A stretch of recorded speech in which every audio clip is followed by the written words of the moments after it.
like to invite Glenn Hughes up. Glenn works in Extension Forestry. He's a professor for Mississippi State University Extension Service. He provides forestry-related programs to landowners, professionals, and others who are interested in advancing forest management and stewardship in 21 counties in southeast Mississippi. He's a forestry graduate from Mississippi State University and has graduate degrees from the University of Wyoming and Texas A&M, and he's also a certified prescribed burn manager in Mississippi. So thank you, Glenn. Thanks very much. And good afternoon. I've been tasked to talk with you about how extension can fuel communication. And so what I did, obviously, I saw this title that I was assigned. I went ahead and, to me, the key, well, first of all, where we're headed, okay? I do want to talk about communication. Again, that's what I was assigned. So I went ahead and Googled the word communication, and so we're going to talk about that a little bit. I do want to give you an overview of the Mississippi of the Extension Service in general from the national level. Extension, there's some common elements to it nationally, but then there are some differences among states. I'm from Mississippi, so I'll talk about how we operate in our state and how, encourage you to connect with your appropriate extension personnel where you are. Talk about some communication methods and strategies. And again, some of these we've talked about today, and how this can dovetail to be more effective in enhancing prescribed burn. Again, I went ahead and Googled communication, and you can see the definition there. What struck me, though, and again, several speakers have mentioned this today, when you're talking about communication, there are two main components to it. Number one is the audience that you're speaking to, and number two, what is the message you're trying to convey? So regardless of whether it's a meeting with landowners about prescribed burning or whatever you're into, those two elements are always important, the audience and the message. Again, several people have touched on that today. In terms of the audience, in terms of prescribed burn, we have a host of audiences out there that we need to be concerned about, and we need to be conveying messages to. Some of the audience, obviously from our standpoint of what we're talking about today, landowners are a key audience and will be a key audience. As folks have alluded to today, the South is owned primarily by private non-industrial landowners. So if we're going to make progress on prescribed burn or long-leaf restoration, whatever, then obviously landowners have to be key to that. Burn managers, a very important role. These are people who in many cases actually put fire on the ground. Some of the landowners do, but then burn managers are very active. So that's another audience that's important. And then you go down the line, the legislature. We do have a 1992, a prescribed burn act was passed in 1992. That's so enacting with the legislature is important. We would like to get some help in terms of smoke and liability, but that's something we're working on right now with the legislature.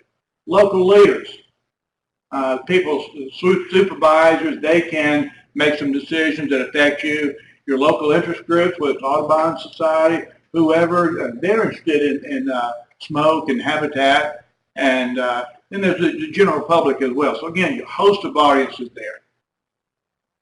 Messages. There's some simple messages and the simpler your message is, easier to get out. Of course, Smoky Bear here, only you can prevent wildfires. I live in South Mississippi, not far from a wildlife refuge, and I was driving by there not too long ago, and they were putting up these big electronic signs saying, "Slow down, smoke ahead." Well, you think about that audience obviously was the person behind the wheel, okay? And the message was that, we've got smoke up ahead, so you need to be careful, drop your speed down, things like that. And the third simple message, give a hoot, no clue, all right? Woodsy owl. Okay, again, the thing about the audience there probably was kids, kind of a catchy, it's nice rhyme. So the audience was probably geared toward kids.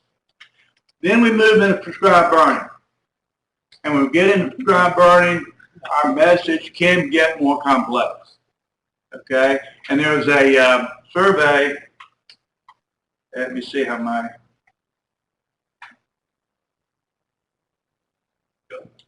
here we go. I got it.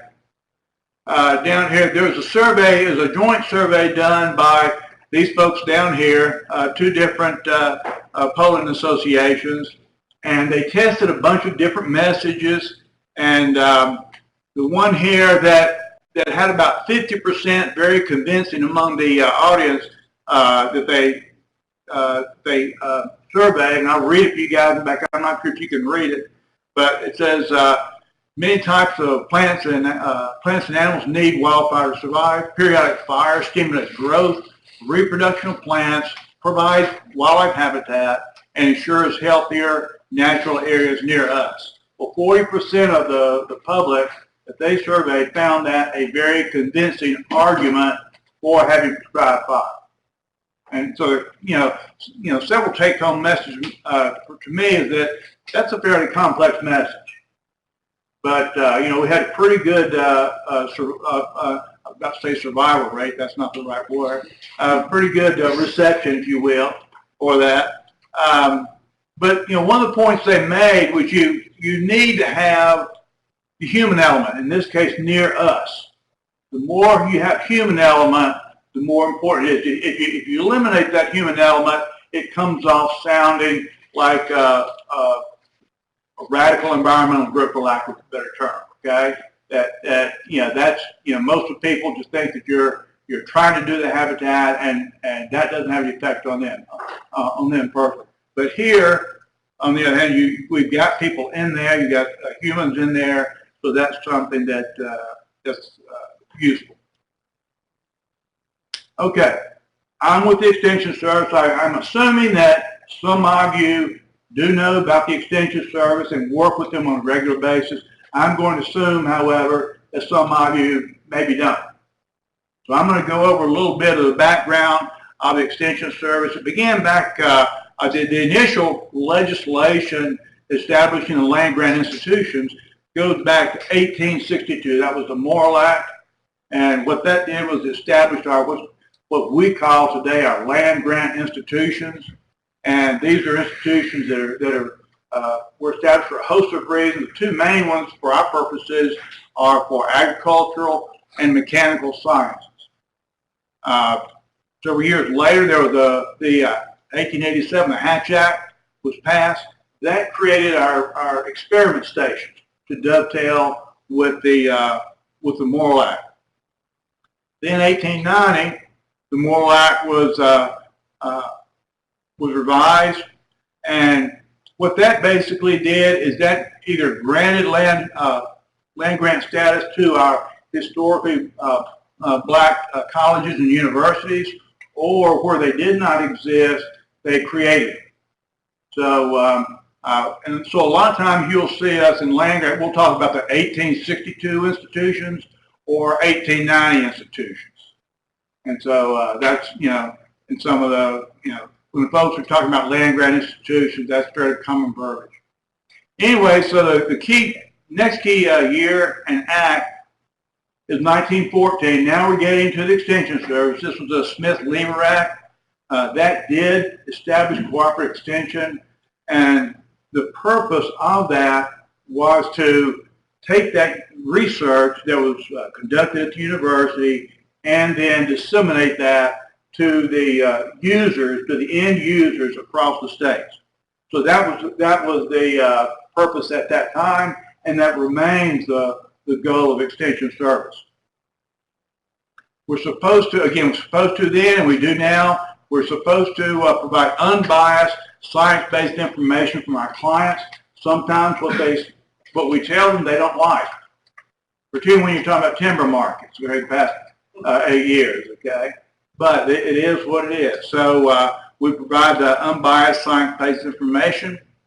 Another role that Extension is supposed serve is also but a feedback mechanism. We get input from at the local level about needs and try to relay those back up the chain of command, so to speak. So that's an overview of extension. This is a map showing the land grant colleges and universities in the across the United States. I mentioned the 1862 institution, the 1890s, and the third one I did not talk about. We have 1994s as well. These are institutions that are focused on Native Americans, and you'll notice out in the western United States, there's a whole cluster of the 1994s, but not many, not any as far as I know in the South. So basically, we're trying Sky Fire Meeting. We like fire triangles, right? Everybody here knows about a fire triangle.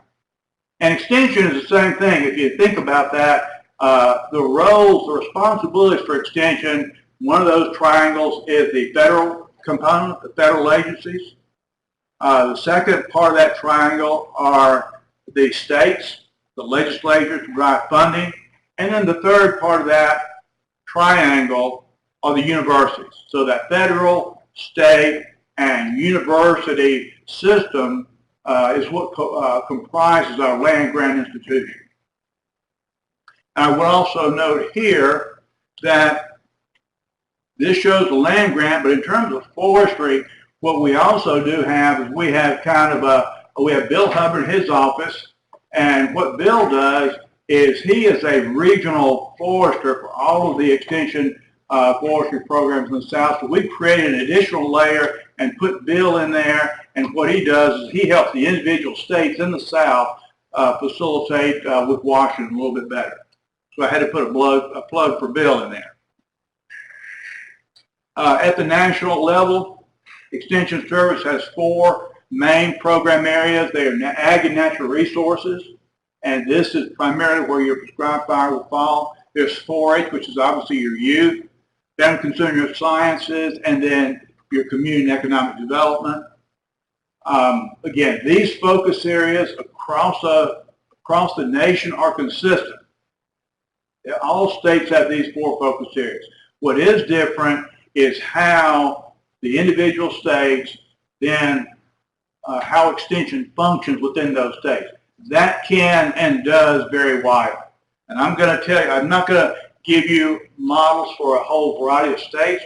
What I will tell you is kind of how we are set up in Mississippi.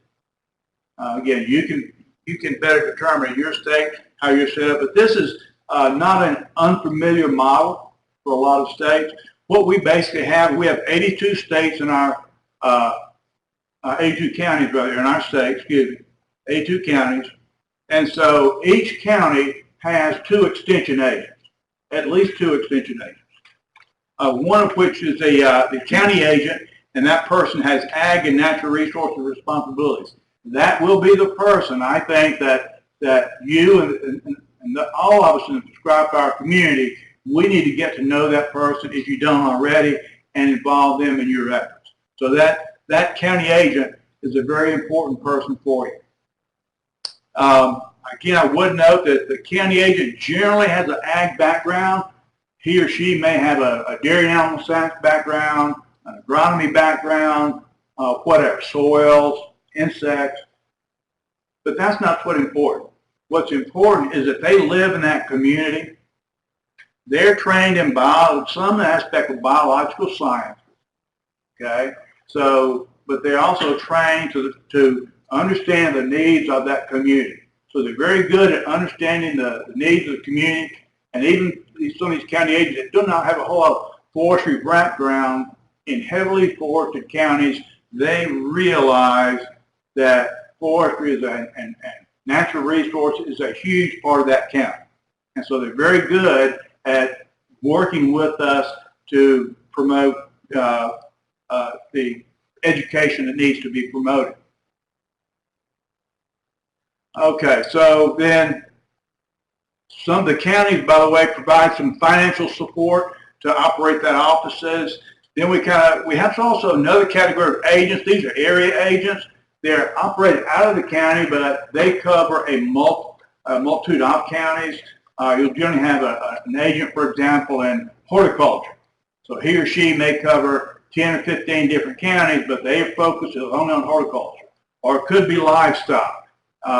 Could be a whole, we have a whole host of different areas, but we have the area agents with specific topic responsibilities. Then we have regional specialists, which basically, like I'm one of the regional specialists. I'm in the Southeast District of Mississippi, and so I'm a forestry specialist. Then we also have people like me at the state level. My area of expertise, or coverage is the Southeast District. We have statewide specialists, which obviously cover the state.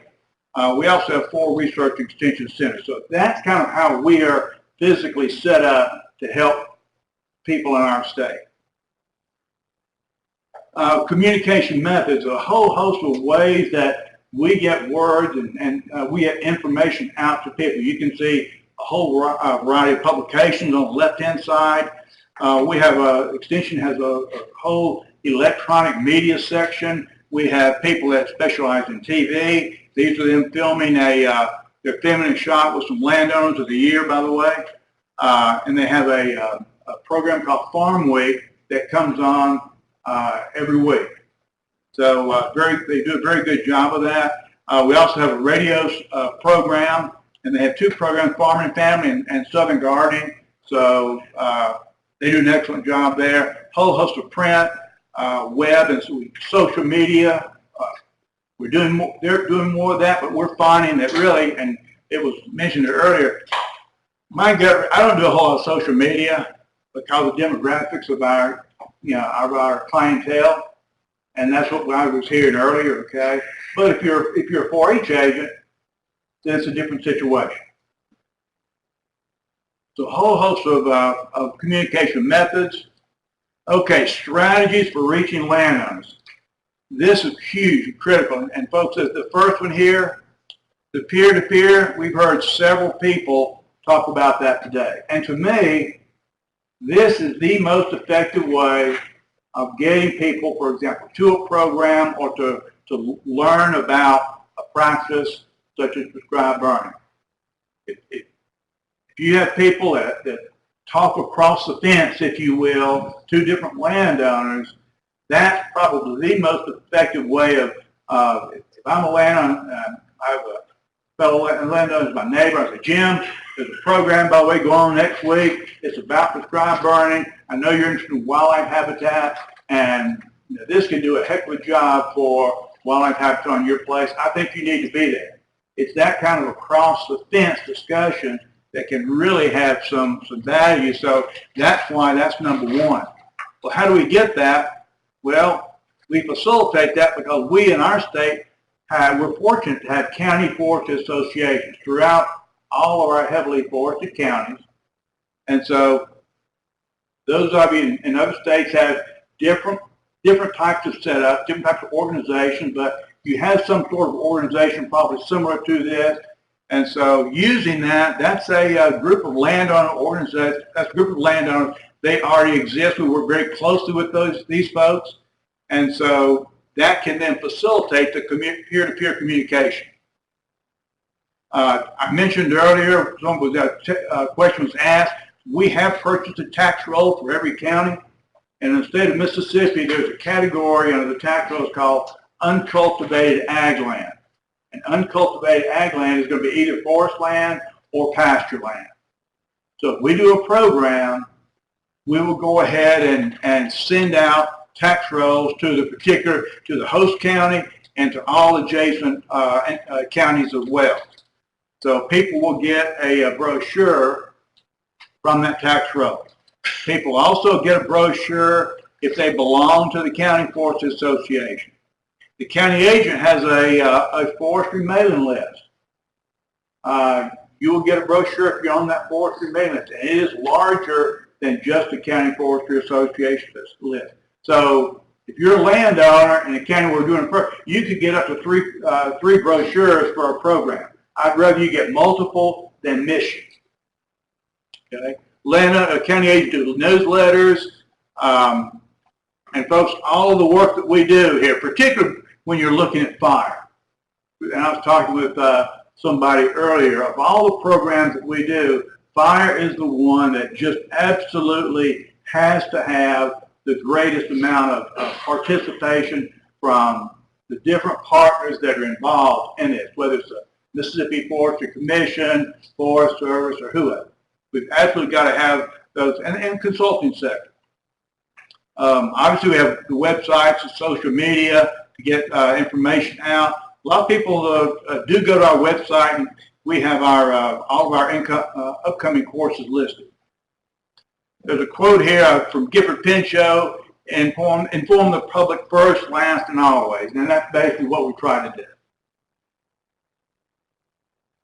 That's one of our certified burn managers, Mark Anderson, at one of our prescribed burn programs here fairly recently. But again, trying to pull this together, you've got, as an audience, we want to focus generally on the landowner, because those landowners are not a uniform group.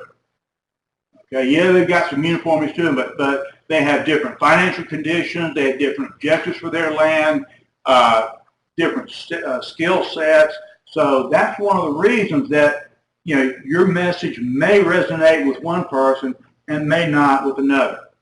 Okay, so you know, that group of private non-industrial landowners is not myopic. It's a whole host of different people, and I think you're going to hear tomorrow a little bit more in detail on that.